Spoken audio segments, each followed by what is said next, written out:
Blog Talk Radio.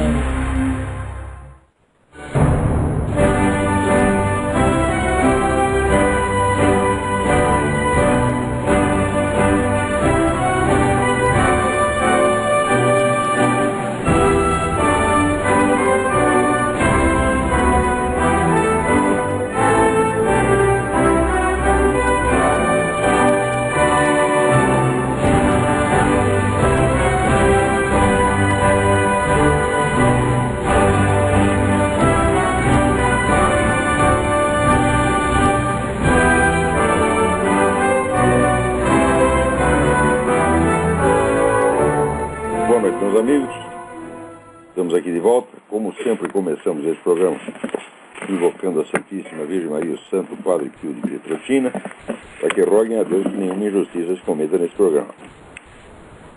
Hoje eu vou apressar um pouco aqui os nossos comentários da semana, porque nós temos uma surpresa para vocês. Daqui a pouco vocês vão saber do que se trata. Mas por enquanto é o seguinte: até um ano atrás, 2 anos atrás, se você falasse em governo global no Brasil, todo mundo ria da sua cara e dizia que você era um teórico da conspiração. Mas assim, quer dizer, não adiantava a massa de documentos, a massa de provas que você apresentasse, todo mundo... No Brasil é o seguinte: você diz qualquer coisa que sai um pouco do cotidiano imbecil da classe média baixa, você é louco. Quer dizer, o mundo que existe no Brasil, o mundo com as pessoas acreditam, é vamos dizer, aquele círculo, né, de aquele horizontezinho de visão de um homem de classe média. Isso em todas as classes da sociedade. Eles são intelectuais, empresários, comandantes militares, são todos assim. É todo sapo no fundo do poço, né? O sapo no fundo do poço pergunta para ele o que é o céu, ele diz que é um buraco no teto. Esse pessoal é assim. O que quer que escape do buraco onde eles estão enterrados, eles não enxergam e negam e riem de você se você informa que existe. Agora está aí o novo presidente da União Europeia, Herman Van Rompuy, e já disse, 2009 é o primeiro ano do governo global. E marcou como data do advento do governo global a próxima conferência sobre o clima em Copenhague. Porque a maneira de você introduzir mudanças políticas revolucionárias hoje é completamente diferente do que era umas décadas atrás, ou na primeira metade do século, quando os camaradas faziam revoluções, davam golpes de Estado, né? O Mussolini fazia lá marcha sobre Roma, essa coisa, tudo isso está ultrapassado, né? Eles viram aquilo que mais funcionou em matéria de golpe de Estado, que foi a eleição do Hitler na Alemanha, né, que ele foi eleito para a maioria da população e foi fazendo todas as modificações de maneira inteiramente dentro da lei. Quando a lei não dizia o que ele queria, ele mudava o sentido da lei e pronto, continuava dentro da lei. E os caras estudaram muito isso e adotaram isso como processo universal. Então hoje, você quer instituir um governo global, você não vai fazer uma revolução e tomar o poder no mundo, né, e impor pela força ao mundo inteiro. O que você vai fazer é simplesmente se utilizar de 1001 pretextos técnicos, realmente incompreensíveis à população para ir criando certas mudanças legais que, no conjunto, cria uma nova situação de fato. E essa nova situação de fato é o quê? O governo global. Quer dizer, até ontem existiam as nações soberanas, com os seus governos, suas constituições, etc, etc. De repente, uma conferência de clima. Note bem o que é isso, pô. Eles disseram assim, é uma Assembleia Constituinte Mundial? Não, é uma mera conferência de clima. Como é que se introduz um governo mundial? Isso é simples. Você introduz um imposto mundial, né, e uma administração, gerenciamento planetário do clima. E pronto, isso aí tem poder de polícia sobre o mundo inteiro e fica constituído o governo global. Tudo isso, inclusive, dando uma impressão de irrealidade. Parece que não está acontecendo. É tão louco que parece que não está acontecendo. Mas, vamos e venhamos, o nazismo também não foi assim? Quando chegava aqueles camaradas aqui em Nova York dizendo, olha, tem lá, o alemão está matando um monte de judeu, está aqui no campo de concentração, ninguém acreditava, todo mundo olhava para o sujeito e falava, você está louco, tá? Você é teórico da conspiração, está inventando coisas, essas coisas não acontecem. Né? Quando, com relação ao comunismo, pior ainda, quer dizer, quando se contava o que estava acontecendo na União Soviética, todo mundo chamava o sujeito de louco. Né? O tal do Joe McCarthy, por exemplo, que nunca falou mentira nenhuma, tudo que ele disse é verdade a respeito do comunismo. Não chamaram o cara dos piores nomes, chamam até hoje, pô. Mesmo depois de tudo comprovado, quer dizer, a coisa mais revoltante do mundo é a incredulidade do idiota.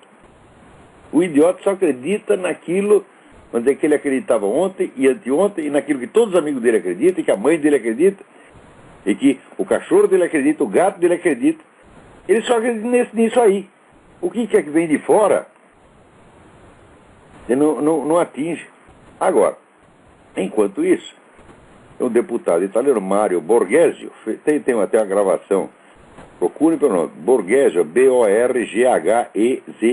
Mario Borghezio, procure no YouTube, tem uma gravação dele, onde ele diz que o senhor Van Rompuy, o presidente da Europa, né, é um membro do Grupo Bilderberg e da Comissão Trilateral, como seria de se esperar. O que é Grupo Bilderberg? É a autoconstituída Assembleia Mundial. Os caras vão lá e decidem o que nós podemos comer, o que nós podemos vestir, o que nós temos que fazer, que imposto a nação pode cobrar, que imposto não pode. Eles decidem tudo, é um grupo de milionários absolutamente loucos, porque a maior tragédia do mundo é você dar dinheiro na mão do idiota. E lá então tem 300 idiotas cheios de dinheiro que pagam um monte de intelectual de aluguel e técnicos e engenheiros, etc, etc, para bolar as coisas mais mirabolantes e impõe aquilo como se fosse, né, a vontade de Deus ou a vontade popular universal.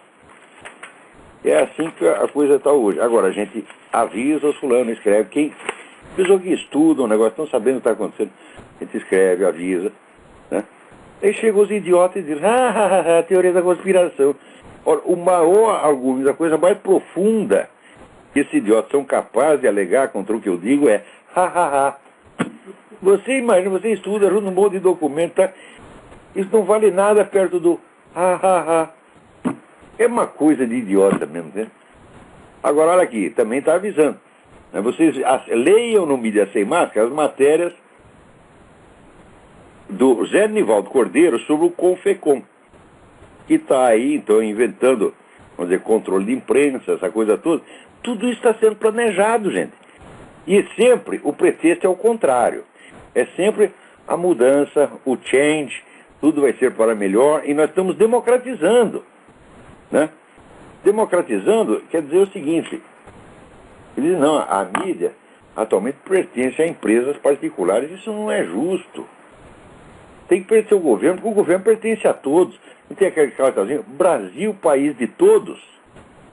Você não sabe que aquilo que é do governo, você manda lá. Sabia que você manda na Petrobras, você manda nos fundos de pensão, né? Você manda todo o superávit primário, meu filho, é tudo seu, sabia? Né? Então, com base nesse argumento de que é tudo seu, eles tomam tudo para eles. E se você reclama, fala, não, nós estamos democratizando, agora é seu, agora é do povo brasileiro. Né? Por exemplo, as terras que o MST invade, você não sabia? Né? Pertence a todos. Agora experimenta entrar lá para ver se tudo não leva chumbo. Né? Agora falando nisso, eu queria lembrar o seguinte, o nosso amigo Júlio Severo, é o grande pregador Júlio Severo, está há meses, vamos dizer, há anos, numa situação aflitiva. Ele sofre toda a série de perseguição no Brasil, tem um assédio judicial incrível contra ele, vem chumbo de tudo quanto é lado, e ele está num lugar incerto e não sabido do exterior. Tá certo? E está trocando de país como troca de cueca, tá entendendo? Porque fica um pouco aqui, daí vem o visto, tem que ir para lá. Isso com mulher e filho, porra. Mulher e 3 filhos. Né? Quer dizer, como é que nós estamos deixando esse grande brasileiro nessa situação de merda? Como é que nós estamos fazendo isso, minha gente? Vocês, por favor, vão lá no blog do Júlio Severo e façam doações. Essa é a obrigação moral de todos vocês. Agora, no Brasil, aqui nos Estados Unidos, quando você coloca lá um botão para doações no seu site seu site pessoal, site da sua ONG, site de jornalismo, site de educação, o que quer que seja, né, você está sendo o mais honesto que se concebe nessa sociedade. Porque o sujeito honesto, ele pede contribuição para o seu próprio público, para quem o lê e para quem o ouve, em vez de ficar puxando o saco de instituições que depois vão determinar o que ele pode dizer, né? Então, agora, aí no Brasil é o contrário. Aí o decente é você não pedir contribuição para o público. Você vai pedir um patrocínio para a Petrobras, né, ou em qualquer outra grande instituição, seja política, financeira, religiosa, industrial, qualquer coisa, e fica lá. E você vira um office boy dos camaradas. Isso é que é decente no Brasil. Quer dizer, o pedido de contribuição ao público é a garantia da sua independência. Mas brasileiro é tão malicioso, é tão filha da puta, gente, que ele entende tudo invertido.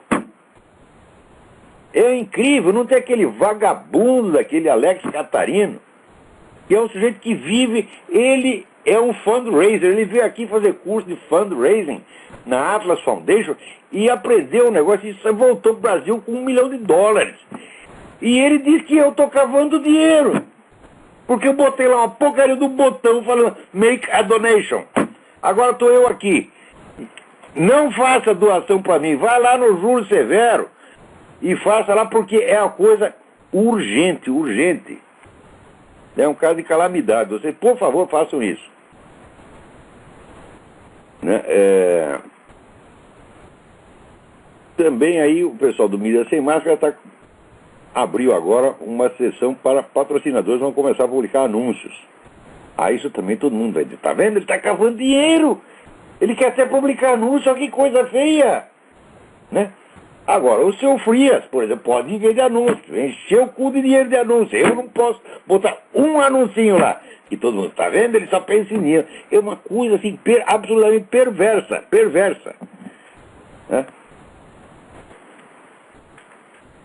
Então, prestem atenção também nessa série de artigos do Zé Nivaldo sobre o Confecom. Isso é a coisa mais importante que está saindo na mídia eletrônica brasileira nos últimos tempos.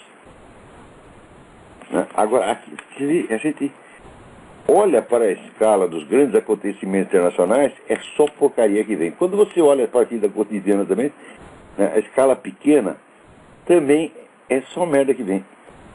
Ok, essa semana, veja se pode, né? Um soldado aqui nos Estados Unidos, eu não sei em que estado aconteceu essa porcaria. Não estou conseguindo. Bom, não interessa, foi aqui em uma cidade americana. O soldado estava andando e achou no chão uma espingarda de caça velha que estava ali perdida. O que ele fez? Catou a espingarda e levou para a delegacia de polícia. Chegou na delegacia de polícia, ele foi preso por porte ilegal de arma. E foi julgado e pegou 5 anos de cana. O juiz alegou, falou, bom, não temos nada a ver com as motivações dele. As motivações podiam ser até boas, mas o fato é que ele estava de posse da arma. Mas o que é para fazer com um juiz desse? Eu sei, chute no meio do cu. Eu não consigo pensar nada mais saudável para fazer com um desgraçado disso. Quer dizer que o sujeito faz de conta que ele não está entendendo a situação real e se apega à letra da lei entendida da maneira mais estúpida que ele possa. O assessor dele, aí me dá uma interpretação estúpida. O cara fala, não, essa aí eu não sei, a pessoa está mais um pouco idiota. É assim, quer dizer, o sujeito que encontrou a arma na rua e veio trazer imediatamente, na mesma hora foi trazer a arma na delegacia, ele teve a posse ilegal da arma durante todo o trajeto, desde o buraco onde ele achou a espingarda até o momento que ele entrou na delegacia. Então, tem que ser preso, julgado, cumprir 5 anos de cadeia e destruir a vida do cara. O que falar de um sujeito desse? Né? Agora, aqui nós queremos passar outra lei. Você não vai poder fumar perto de edifícios federais. Não é nos edifícios, não é na portaria do edifício, é perto dos edifícios. Porque se cada vez que você puxa um cigarro, dá uma baforada, morre 50 lá dentro. Né? Se isso fosse verdade, minha gente, eu ia fumar perto da Casa Branca o dia inteiro, você está entendendo? Era a Casa Branca, na Câmara dos Deputados, aí ia no Brasil, ia no Palácio da Alvorada, ia ficar puf, puf, puf, fumando o dia inteiro. Infelizmente não é verdade. Né? Agora, aqui nos Estados Unidos, você vê, os militantes islâmicos, não é que alguém os está acusando de estar ligado no tráfico de drogas. Eles estão se gabando de que eles controlam parcelas cada vez maiores do tráfico de droga. Aonde? Na América Latina. Esse pessoal está dizendo isso aqui. Eles mesmos se gabam disso. Então tá aí, quer dizer, não tem ligação entre os terroristas islâmicos e Farc, e PT, mas é claro que tem, minha gente. Todo esse pessoal de Farc está tudo trabalhando para o terrorismo islâmico, que é de onde tem dinheiro, pô. Agora que o Obama vai lá na conferência do clima, né?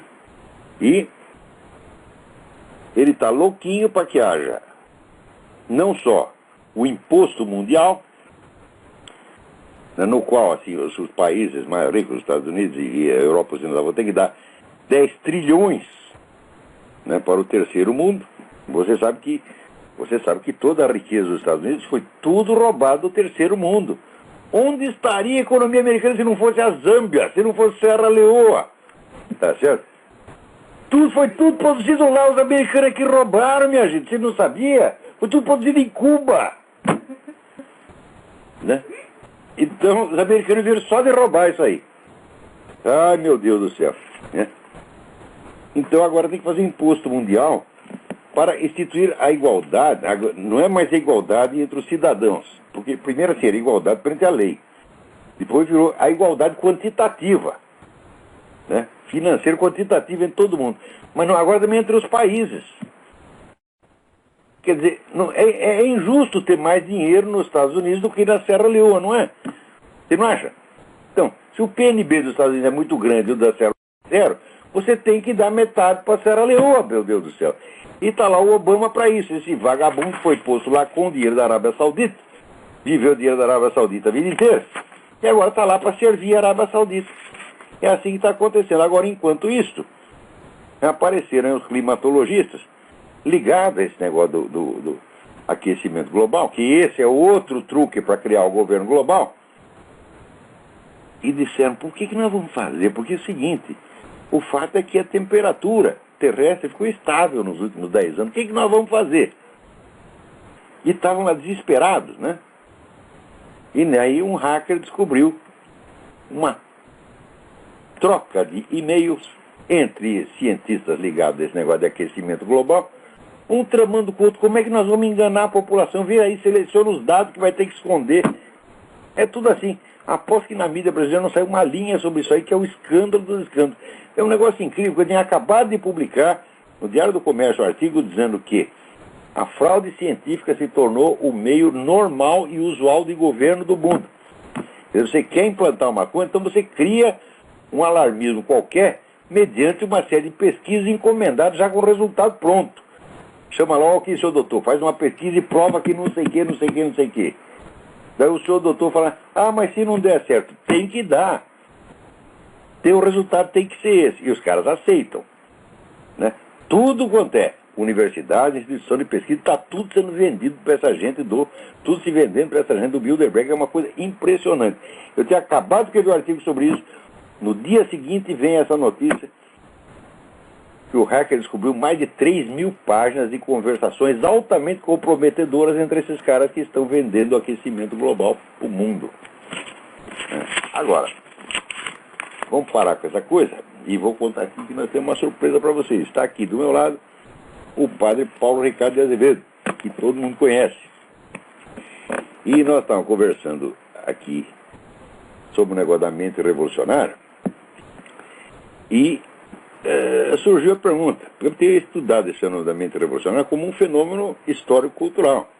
E olha que isso aí já me dá trabalho. Mas é claro que a coisa também tem dimensões espirituais que afetam vamos dizer, todo o destino das almas humanas. É todo, vamos dizer, o projeto divino para a salvação das almas, e é afetado por essa coisa. Quer dizer, tem uma dimensão que vai muito além daquilo que eu tenho investigado. Então, é isso que nós vamos perguntar aqui para o Padre Paulo. Padre Paulo, como é que fica esse negócio do ponto de vista, quer dizer, da salvação das almas? Boa noite, Olavo. Boa noite a vocês. Uma alegria estar aqui com vocês nesse programa. Eu toda semana estou assistindo o programa do lado de lá, né? Agora estamos aqui juntos para ter essa conversa. Bom, veja lá, a questão que sempre me intrigou muito é exatamente essa coisa que tudo aquilo que eu tenho aprendido ao longo desses anos, seguindo essas suas análises de conjuntura, e depois também a própria análise da mente revolucionária enquanto tal, nas suas aulas, etc., como isso vai exatamente de encontro à nossa visão, a visão tradicional da igreja, né? Assim, a coisa entra numa sintonia profunda com relação à questão de idolatria e de pecado. Ou seja, o que é que a mente revolucionária, né? O cara se coloca no lugar de Deus. É exatamente a questão de o sujeito achar, eu vou ser capaz de produzir um mundo novo. É uma espécie de inveja de Deus, né? É uma coisa de eu me colocar no lugar de Deus. Se a gente for olhar historicamente, né, isso daí, quando que se tornou perceptível, até mesmo dentro da igreja, né? Se a gente for na Idade Média, Guilherme de Ockham, com a história do nominalismo, ele nega essa coisa de que Deus tenha um projeto e uma visão para o mundo, e as coisas não têm substância, as coisas não têm essência, não tem um sonho de Deus. Quando você... Guilherme de Ockham foi o trisavô, o tataravô dos existencialistas, né, do século XX. Então, quando você primeiro começa negando e dizendo assim, Deus não projetou nada. Depois chega e diz, já que Deus não projetou, projetemos nós, façamos nós, né? E aí pronto, fiat lux, né? Faça-se a luz, eu sou o criador de todas as coisas, e é exatamente aqui que está a profunda rebeldia da mente revolucionária. A mente revolucionária, ela é uma consequência, né, direta do pecado original. Primeiro o sujeito afasta Deus do cenário, depois ele quer preencher o vazio que ele mesmo imaginou. Uhum. Exato. Por quê? Porque Deus não tem projeto para as coisas, mas eu posso ter. Né? Você pega, por exemplo, todo o movimento gaysista, que é uma das tantas formas de manifestação da mente revolucionária, né? Então a primeira coisa você diz, Deus não tem um projeto para o sexo, né? Não existe certo e errado no sexo. Você relativiza. Você implanta aquela ditadura do relativismo que o Papa Bento XVI denunciou, né? E uma vez que você implanta esse relativismo, aí você acha que vai reinar o mundo da tolerância? Não, é o contrário. É o mundo da intolerância. Da intolerância, exatamente. Por quê? Porque aí, já que não tem um Deus que manda nessa coisa, então vamos mandar nós, né? Então agora, né, eu decreto que o aparelho reprodutor, né, a reprodução, o sexo, tem tudo a ver com o sistema digestivo. Pronto. E agora vamos misturar as duas coisas e vamos fazer o ser humano do nada, né? Vamos fazer isso daí. E esta é a mente também tem do outra mundo coisa moderno. Que eles querem ensinar, por exemplo, o homossexualismo nas escolas, para as criancinhas. Eles também têm obrigação, eles estão discriminando os sadomasoquistas. Eles tinham que ensinar o sadomasoquismo também, né? E estão desprezando os perversos polimorfos. Eles tinham que ensinar tudo isso para as criancinhas. Necrofilia, né? Coprofilia, bestialidade, tudo tinha que ensinar tudo, porque são as minorias discriminadas. Tá certo? Né? Mas eu já... A piada vira realidade, porque o Jaguar, né, que por outro lado é uma besta quadrada, ele já, 20 anos atrás, ele já dizia, né? eu, como presidente da Sociedade Internacional dos Coprófilos, exijo meus direitos, eu estou sendo discriminado. Agora, a piada virou realidade. Uhum. Sim, exatamente. E a única minoria que não tem direito são os cristãos, né? Ah, bom, nós não existimos, nós temos que ir pro lixo mesmo. É. Então, aqui que está a grande dificuldade. Você vê, eu postei no meu site, recentemente, uma palestra, aliás, são 2 palestras, analisando um pouco essa realidade, olhando para um documento específico do Concílio Vaticano II, a Gaudium et Spes, né? O Concílio Vaticano II ele fez documentos a respeito do dogma da igreja, etc. e tal, coisas assim muito boas. Por exemplo, dois documentos extraordinários, a Dei Verbum sobre a revelação, a Lumen Gentium sobre a igreja, são muito bons. Agora, o concílio quis colocar um documento a respeito da igreja no mundo atual, né? Que não é um documento dogmático. O próprio nome está dizendo Constituição Pastoral, né? Agora, o que as pessoas não entendem é que a igreja não tem infalibilidade pastoral, né? Ou seja, a igreja, quando ela ensina infalivelmente, solenemente, né? O Papa faz uma declaração ex cátedra, ou então o Concílio de Trento faz uma declaração solene e infalível, tudo bem, nós temos que aceitar aquilo como uma expressão da revelação divina, que a igreja está dizendo, olha, essa é a fé de sempre. A infalibilidade do Papa é condicionada à fidelidade dele à doutrina. Exato. Se ele chegar lá e proclamar tudo o contrário, não é. Não, aí ele não é mais Papa. Não é infalível, como ele não é Papa. Ele não é Papa, exato. Como um concílio que declarar uma maluquice não é concílio válido. Né? Agora, o que aconteceu?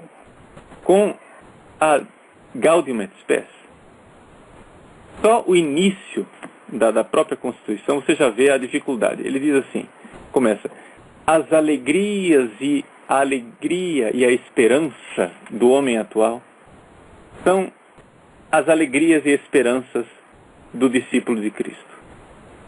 Dá para concordar com a frase dessa? Não dá para concordar. Não, isso é materialmente falso. Exato.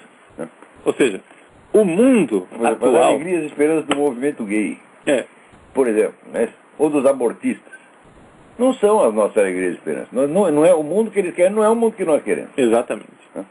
Exato. Então começou esse pacifismo dentro da igreja. Aí você vai dizer assim, mas Padre Paulo, quem é você para criticar um documento de um concílio? Eu disse, olha, eu não sou ninguém, mas eu não estou sozinho nessa história. Existiu, por acaso, um outro padre que foi perito no concílio, chamado padre Joseph Ratzinger. Não sei se vocês conhecem esse padre Joseph Ratzinger. Já ouvi falar. Já ouviu falar, né? Que era perito durante o Concílio Vaticano II. E tão logo os padres conciliares assinaram esse documento, né? Naquele mesmo ano, 65, e no início do ano seguinte, 66, ele fez conferências em Münster, na Alemanha, onde ele era professor universitário, dizendo, gente, esse negócio aqui não vai dar certo não. Está errado. Essa mentalidade está errada. Está errado dizer que a igreja e o mundo atual querem as mesmas coisas. Quer dizer, a maioria estava errada e esse cidadão, estava certo. E Deus mostrou isso quando pegou o camarada lá do anonimato e botou na cátedra de Pedro. Exato. Agora vejam só. Isso que o concílio disse não é uma declaração infalível, né? É simplesmente uma atitude pastoral de, até, digamos assim, que pela maioria, certamente a maioria quando assinou isso daí, assinou bem intencionada, né? Dizendo, até agora nós condenamos e não deu certo. Vamos ver se a gente alisando, né? E sendo simpático com eles, quem sabe vai dar certo agora. Vamos supor que houvesse essa boa intenção da parte da maioria, né? Agora, acontece que com o tempo, passados 40 anos desse documento... Não, mas esse é o tipo da aposta desesperada, né? E no Brasil, nós sempre votamos em gente de cultura e deu errado. Então agora vamos votar no analfabeto para dar certo. Mas você pode estar desesperado quanto queira. Você não pode apostar em qualquer coisa. Né? Agora, nós combatemos o comunismo, não deu certo. Então agora vamos ficar de braços abertos para o comunismo para ver se dá certo. Claro que não vai dar certo. Né? Exato.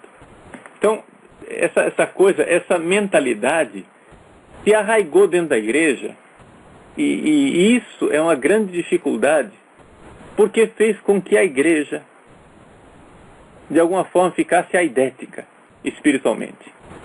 Né? O que é que eu chamo de AIDS espiritual? O que é AIDS espiritual? A AIDS física é o corpo que não é capaz de distinguir o alimento amigo do vírus que é inimigo. Né? Então, ele pega um vírus aí e diz, meu amigo, e fica abraçando aquele vírus como se fosse amigo, e aquilo vai destruindo o corpo. Enquanto ele deveria soar o alarme e dizer, olha, isso vai destruir você. Então a igreja agora, ela está nessa ilusão de dizer, olha, se a gente amar esses malucos, se a gente amar, né, os revolucionários, se a gente amar os comunistas, eles vão nos amar também, né? Eles vão nos amar também. E nada, você ama o cara, é aí que ele vai acabar com você. Pô. Exato. E ainda vai ficar rindo de você. Exato. E o que eu insisto ensinando para as pessoas é exatamente isso. Dizendo, gente, vamos lembrar de uma coisa. Quando o amor se fez carne, nós o matamos. O amor em pessoa, Deus, que é amor, veio, se fez carne, e o que é que nós fizemos? Abraçamos, dissemos, muito bem, bem-vindo, né? Que felicidade. Não, nós o crucificamos.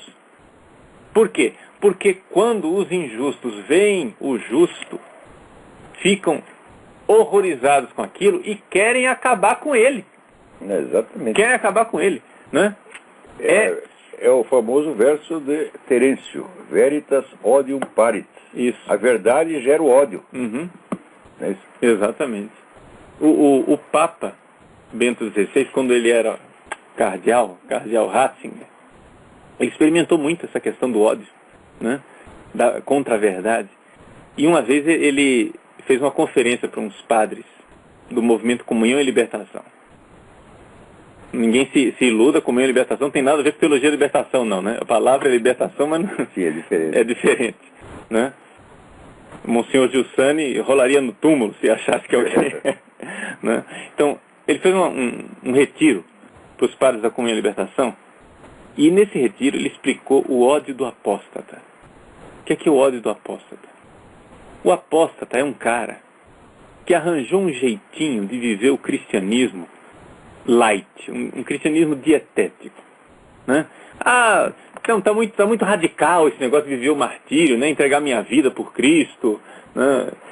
Ser capaz de morrer, derramar o sangue por Jesus. Não, vamos fazer o seguinte, vamos arranjar um jeito mais adequado aos tempos modernos, né? Vamos adaptar. E aí ele arranjou um jeito de viver o evangelho solúvel, assim, diluído, né? O que acontece? Ao fazer isso, o que ele está fazendo? Ele está pisando na consciência dele.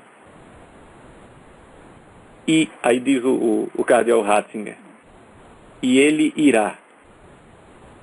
Ele que violentou a sua consciência, irá também usar de violência contra qualquer um que recorde a ele aquilo que ele fez.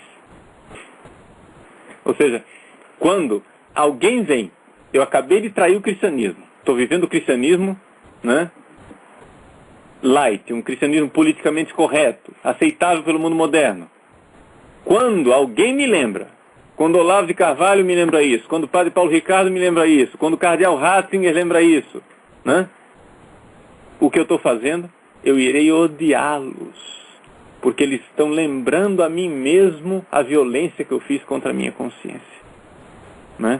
Lembrando a mim mesmo a violência que eu realizei em mim.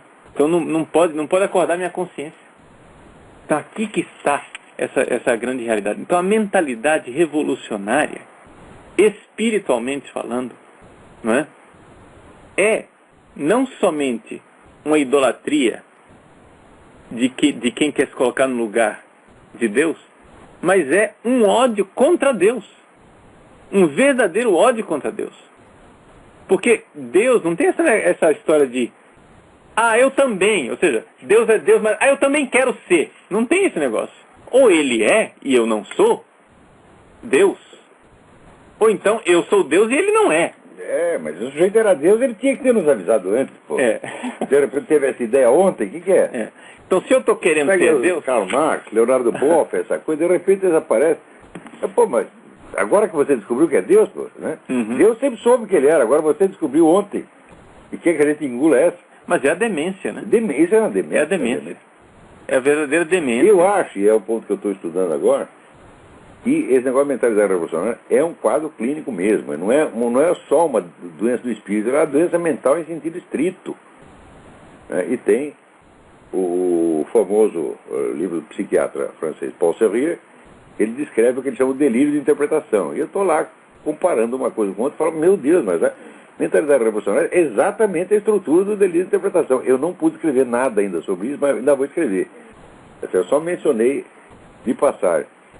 Mas, olha, esse pessoal é louco no sentido clínico. Mas aparece, olha, esse pessoal é Marco Aurélio Garcia, Tarso Genro, Fidel Castro, Hugo Chávez. Os camaradas são loucos no sentido estrito.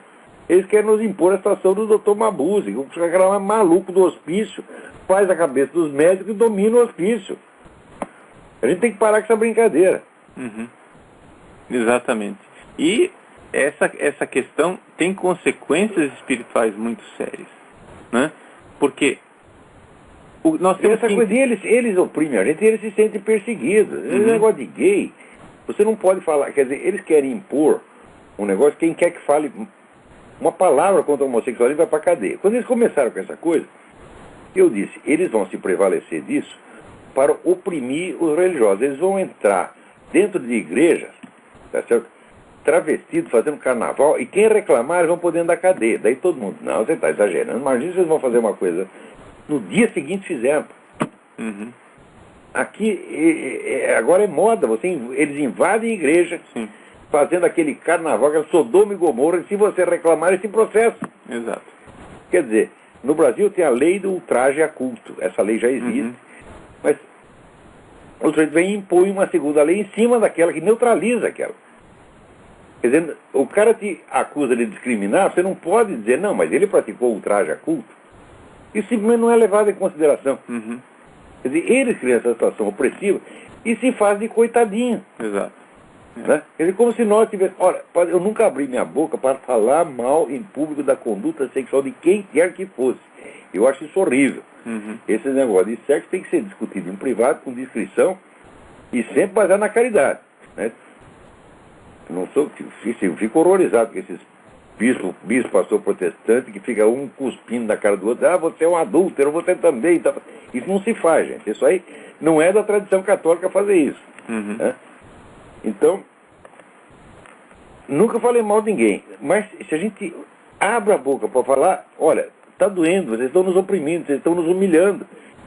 Eles dizem, não, você é que está querendo botar nós tudo na cadeia, você quer voltar ao tempo da Inquisição. Eu digo, mas escuta, mas a Inquisição não julgava ninguém por ser homossexual. Homossexualidade, afinal de contas, não é uma heresia, é apenas um pecado pessoal.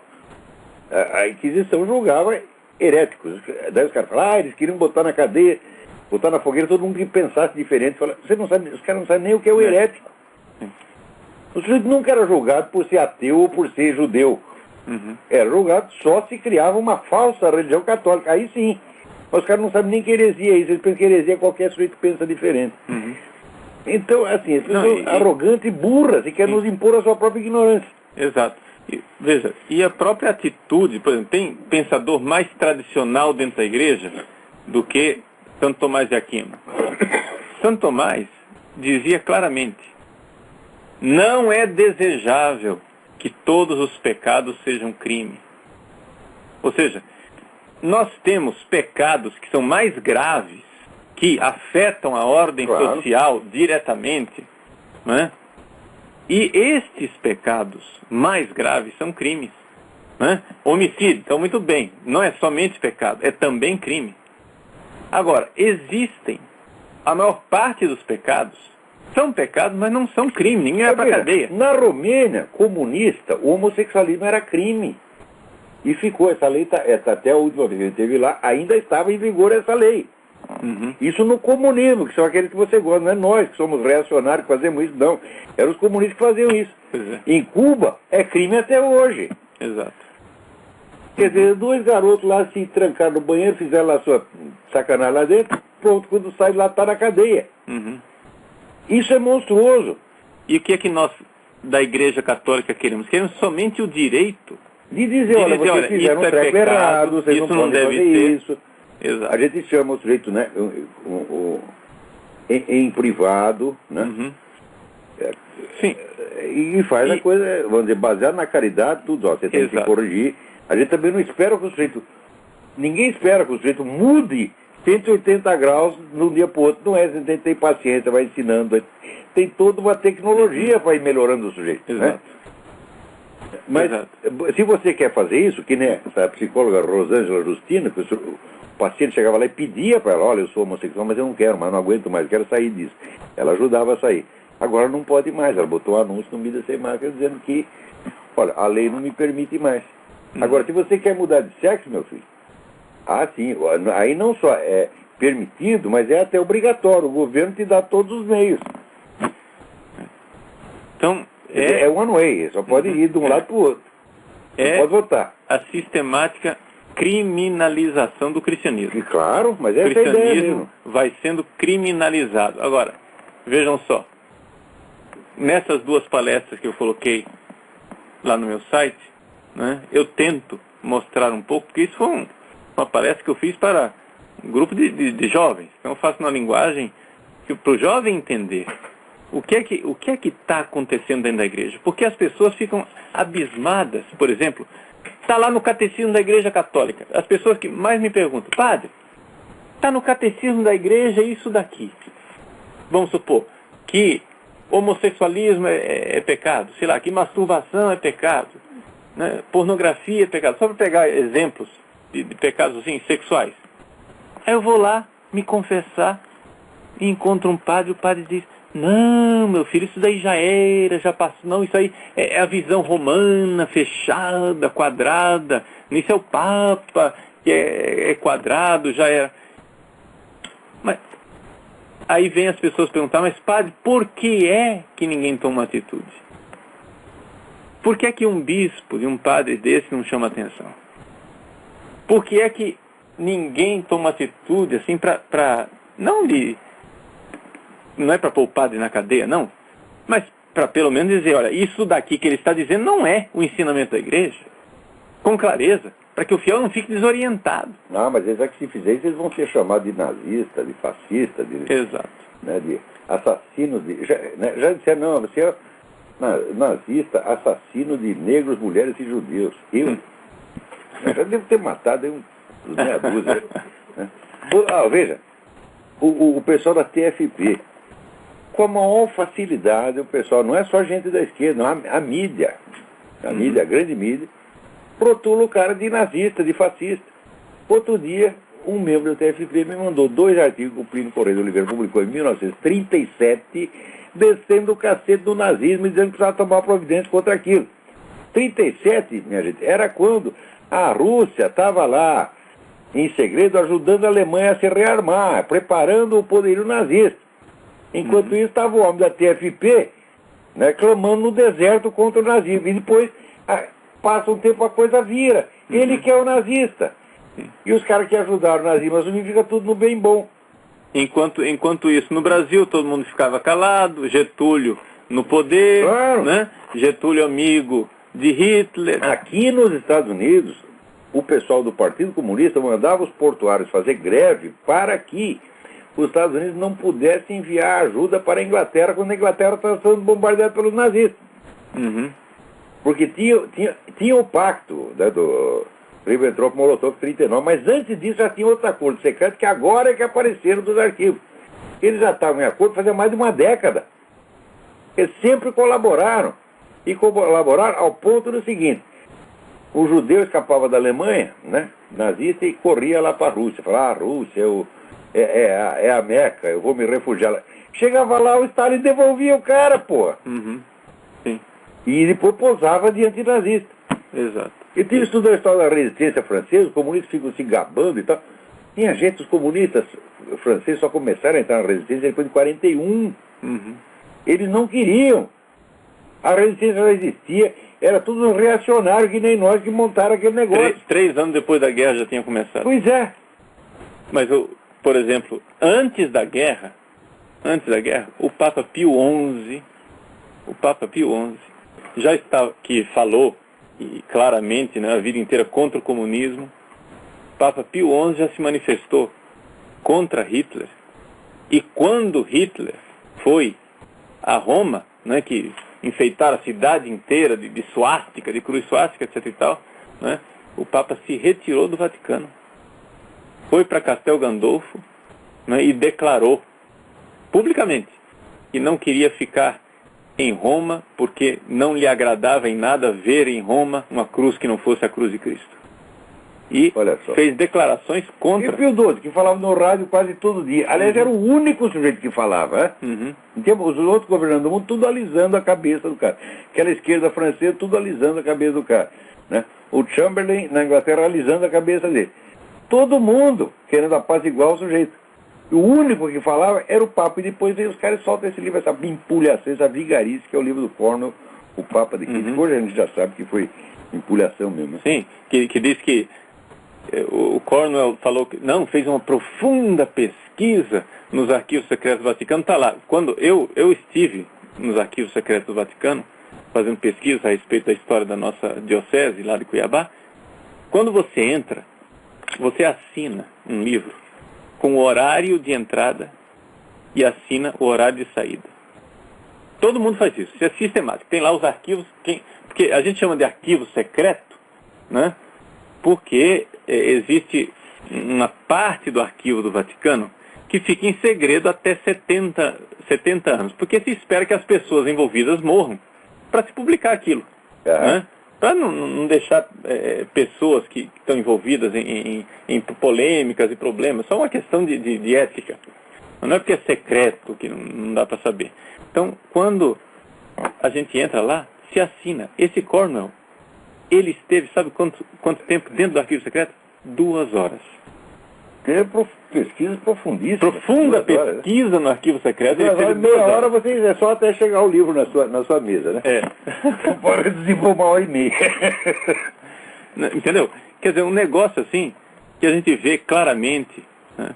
E é isto que, Olavo, que eu devo isso a você, que foi você quem me ensinou, e é o que eu procuro ensinar principalmente para os seminaristas e padres jovens. Nós temos que aprender como é que esse povo raciocina. Na Igreja Católica, nós temos uma tradição de debate dialético, no sentido clássico da palavra dialética, né? Não no sentido marxista, né? De debates universitários, etc. e tal. Então, dentro da Igreja, as pessoas têm a tendência de querer conversar com as pessoas nesse campo da racionalidade, de debater.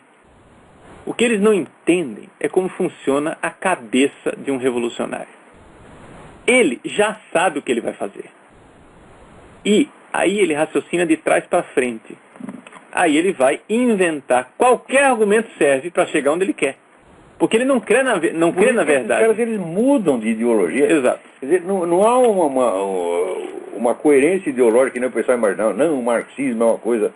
É um monobloco, bloco monolítico. Né? Nunca foi, aquilo é um saco de gato. Exato. Os caras trocam de ideia e nem trocam de meia, conforme a conveniência. Sempre foi assim. Exato. Por exemplo, a gente vê isso dentro da igreja, né? O que é que eles querem fazer dentro da Igreja Católica? Eles querem transformar a igreja, já colocaram isso na cabeça. Temos que transformar a igreja numa sociedade igualitária, sem classes, né? Então não pode existir clero e leigo. Tem que ser tudo igual. Como é que nós vamos transformar clero e leigo? Na escola também não pode ter professor e aluno. Não pode. Né? No exército, assim, todo mundo vamos pela média, todo mundo é capitão. Né? Aí, para obter isso, para chegar a isso, o que é que eles fazem? Qualquer coisa serve. Por exemplo, para desacreditar os padres, eles vão e publicam escândalos de padres pedófilos. Está vendo o que é que o celibato faz? Né? Eles mesmo que botaram esses padres pedófilos lá dentro. É tudo. Exato. Que é isso? Então, vão e publicam escândalos de padres pedófilos. Aí depois que você vai e começa a dizer, olha meu filho, para um seminarista, você tem tendência homossexual e não quer seguir o celibato, eu não vou discriminar você porque você é homossexual. Meu problema com você não é homossexualismo. O problema com você é que você não segue o celibato. Então vá para casa. Porque se um heterossexual estivesse aqui dentro e não seguisse o celibato, você também, a mesma coisa, mandaria para casa do mesmo jeito. Né? Oh, tá vendo? Olha aí a discriminação da igreja contra os homossexuais. Mas escuta, mas não era você que há 5 minutos atrás dizia que a desgraça da igreja é que tem homossexuais no clero? Com os pedófilos?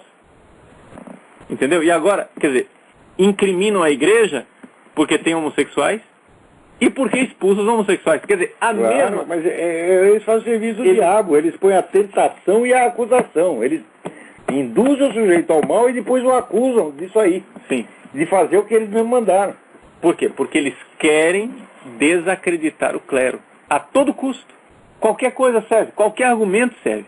Então, o que nós, padres, o que os bispos têm que aprender, o que os seminaristas têm que aprender, né, é que com esse pessoal não tem argumento acadêmico. A gente argumenta academicamente entre nós, que somos honestos aqui, a gente vai e conversa. Claro.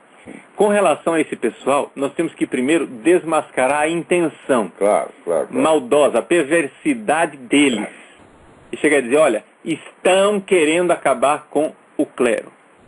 Agora, para fazer isso, qualquer porrete serve para bater na cabeça dos padres. Entendeu? Qualquer argumento serve. E aqui que está a maldade. Então, nós temos que aprender sempre... Isso não vem só da esquerda, padre, porque vem dos dois lados. Aqui, o que os conservadores protestantes inventam de mentira contra a igreja é um negócio assombroso. Então a igreja apanha de um lado por um motivo e apanha do outro por outro motivo. Porque eles veem toda essa coisa do esquerdismo na igreja e eles identificam isso com a igreja. Eles inventam essa coisa. Ah, o Vaticano é que planejou o Obama. O Vaticano é que planejou a nova ordem mundial. Eles acreditam nisso, pai. Coisa de gente maluca, né? Coisa de gente maluca. Então, outro dia um cara mandou aqui um negócio dizendo, a igreja durante 20 séculos fez todo o possível para exterminar o povo judeu. Daí eu respondi para ele, don't send me this shit anymore. Daí ele disse, tá vendo? Suas palavras de baixo calão provam que você está no caminho do inferno. Eu disse, meu filho, você acusa injustamente milhares, milhões de cristãos. E eu dizer a palavra merda é mais grave do que isso. Esse vê que a pessoa está maluco mesmo, já perdeu completamente o senso da proporção. Sim, mas é exatamente isso. Nós temos que começar a entender que quando a pessoa não tem um princípio moral, não adianta você argumentar com ele. Então não é só o princípio, você precisa ter aqui no coração, precisa ter um amor aqui. Vamos dizer, por mais pecador que você seja, por mais filha da puta que você seja, se você tem amor àquilo, Deus vai agir sobre você e lenta e gradativamente, de uma maneira mágica, Ele vai te corrigir. Às vezes não é esse esforço seu, não. Tudo vem do céu mesmo. É a graça. É um negócio fantástico. Eu já vi isso acontecer muitas vezes. Então não é coisa assim de você castigar o cara porque ele fez isso. Ah, tu é homossexual, tu é adúltero, tu é viciado. Não é assim, não. Nós vamos rezar pelo cara, vamos ensinar para ele o que é o certo. E se ele continuar errando, porque é fraco, nós vamos ter paciência e nós vamos rezar por ele. O que nós não conseguimos fazer e ele não consegue fazer, Deus vai conseguir. Tá, exato. Eu ensino para os meus seminaristas lá, eu digo, olha, uma das primeiras obrigações de um padre, tem uma frase de um santo padre da igreja, um padre da igreja que é pouco conhecido, Santo Isaac o Sírio. Ele era um padre bastante antigo e vivia fora do Império Romano. Ele diz assim, o homem que chora os seus pecados é maior do que aquele que ressuscita os mortos. Ou seja, um santo que chora os seus pecados é alguém que tem... É mais importante isso do que você ter a capacidade de ressuscitar os mortos. E o pessoal não sabe a importância disso, porque você ter a clara consciência da sua culpa é você ter a medida exata da sua posição na ordem real das coisas. Exato. É uma coisa importantíssima. Se você apaga o senso de culpa, você já está vivendo o mundo da fantasia. Uhum. Que nem aquela cretina da Marilena Chauí falando, não, eu quero viver sem culpas. E viver sem culpa, você desliga a sua consciência e vira uma idiota. Pior, vira Marilena Chauí.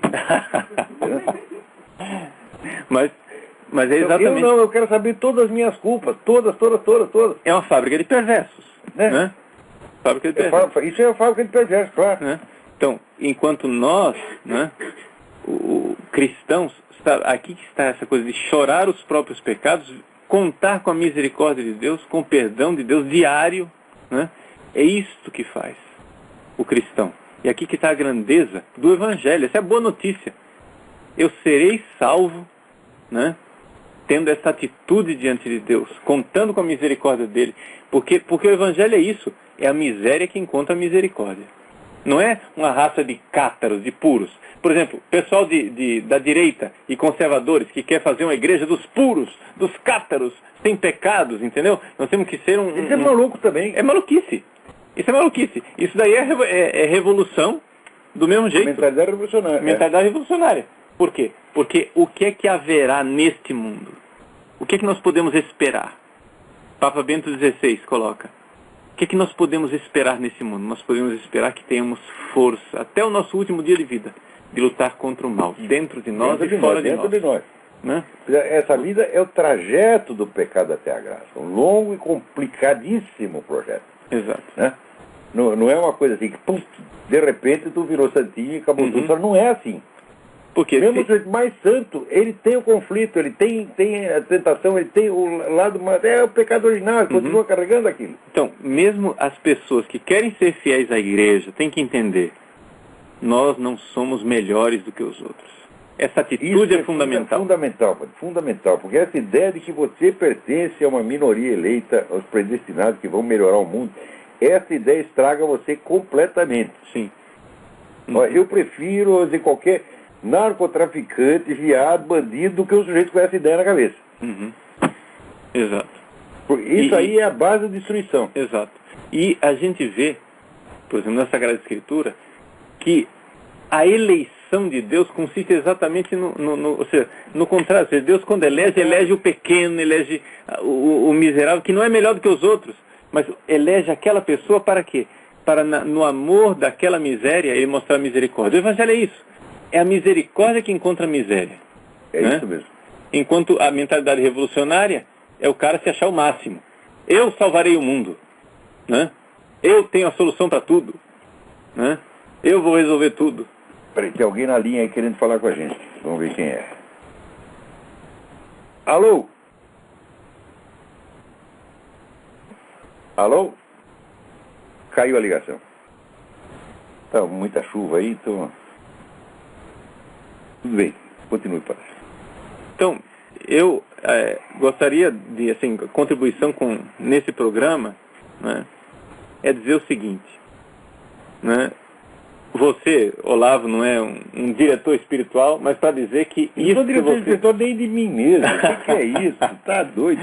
Mas essas coisas que você ensina, essa atitude, né, que você ensina, que basicamente a atitude é o projeto dos grandes filósofos, né? Ou seja, uma busca da verdade, perseguir a verdade continuamente, mesmo que isso deve me transformar por dentro, que eu admita meus erros, esse juramento de não ceder à mentira, né? Isto é um programa de conversão e de transformação espiritual, né? Eu gosto muito do seu seminário de filosofia e recomendei para muitas pessoas que seguissem o seu seminário de filosofia, porque é exatamente esse tipo de atitude, né, que nós, cristãos, também fazemos. Ou seja, o projeto que os antigos filósofos clássicos tinham e o cristianismo são dois projetos diferentes na sua forma de abordagem, porque um é pela parte da racionalidade, outro pela parte da revelação, mas que estão em profunda sintonia e que vão terminar na mesma coisa, né? Vão terminar na mesma coisa. É por isso que a igreja, desde o início, e isso é uma coisa que o Papa Bento XVI insiste muito, a igreja desde o início fez um compromisso com a racionalidade. O Deus que se revela na Bíblia é também o Deus que se revela na criação. E por isso, se eu tiver, assim, a honestidade filosófica de ir investigando as coisas, eu terminarei lá. Como diz Santo Tomás de Aquino, né? Onde está a verdade, aí está o Espírito Santo. Sem dúvida, sem dúvida. Aí está o Espírito Santo. Então, eu acho que assim, eu não sou ninguém para ensinar os outros sobre isso aí, mas eu acho que se o sujeito fizer um compromisso com Deus, um pequeno, e ele se mantiver fiel àquele ponto, ao longo do tempo, os pecados dele vão sendo transformados de alguma maneira. Tá, eu acho que isso funciona, porque comigo tem funcionado. Exato. Não posso dizer que vai funcionar com todo mundo, mas se você é um sujeito todo errado, não prometa corrigir tudo de uma vez. Pega uma coisa e fica naquilo, tá certo? E por intermédio daquilo, Deus vai, aos poucos, vai curando a sua alma. E exatamente aquilo que disse Jesus, né? A verdade vos libertará. Isso. A verdade liberta, ela vai transformando a pessoa. Né? E isso é graça de Deus. Não é nem... Mas acho que nós temos um minuto, menos um minuto para terminar aqui. Tá bom, Lavo, eu agradeço você me receber aqui na sua casa e no seu programa, e deixo para todos os ouvintes uma bênção especial. Muito obrigado. Então, gente, acabou o nosso tempo aqui, infelizmente. Até a semana que vem. Muito obrigado.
Música